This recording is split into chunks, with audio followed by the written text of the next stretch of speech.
This is Jacobabad in Pakistan's Sindh province. In May, the city became known as the hottest in the world, measuring temperatures of 51 degrees Celsius. A few months later, Jacobabad, like many other places in Pakistan, is underwater.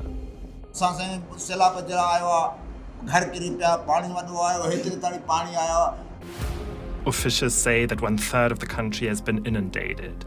Well over 1,000 people have lost their lives and more than 33 million are affected by the cataclysm. About half of them are children. Many scientists agree that climate change has at minimum intensified the floods in a country which emits very little greenhouse gas, but is home to over 7,000 glaciers, the most anywhere outside of the poles. These glaciers are melting quickly due to rising global temperatures.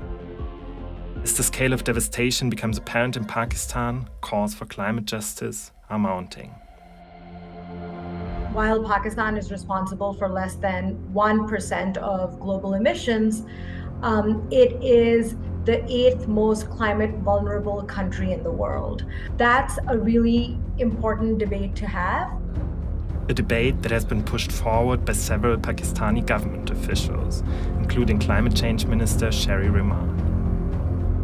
Sherry Rahman has made it very clear that Pakistan expects not just charitable donations to help them with the flood, but actually reparations from the polluters who caused the problem in the first place.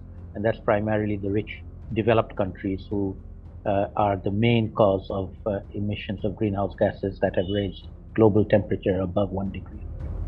While on a visit to Pakistan, United Nations Secretary General Antonio Guterres called for help from the international community, as the Pakistani government estimates that the floods have caused some $30 billion of damage. Several countries and international bodies have pledged to provide substantial amounts of aid. But some argue that the very concept of aid is in fact outdated and that a reparations mechanism should be put in place. Aid and charity belongs to the pre-climate change era. We have now stepped into the climate change work, which is very different from what we had before. Floods, cyclones, hurricanes, heat waves are no longer natural, not caused by climate change, but they are intensified and compounded by climate change. Reparation means the polluters should pay the victims who are suffering because of the pollution they caused. But what would such a reparations mechanism look like in practice?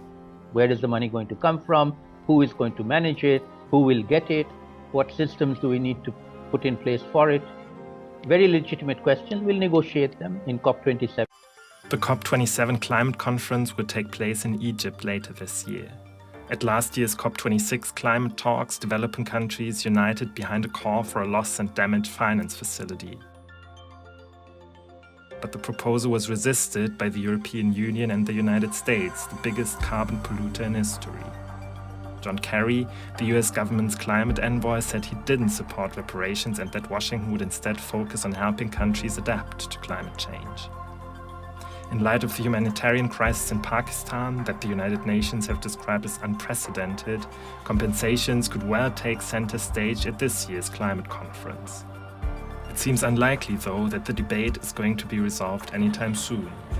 And displaced people like these sheltering in a school in Jacobabad don't have the time to wait. The needs in Pakistan are now. They're today. They're tomorrow. They're next week. They're in the next month. There are tens of thousands of women, for instance, who are about to give birth next month, and they've been displaced by these floods, and they don't have medical assistance, right? Who's going to help them? Are they going to die in childbirth? I mean, that's the kind of immediate, really sort of pressing need that the country has right now. I mean, this is a disaster that is so large in scope that it requires, immediate humanitarian assistance.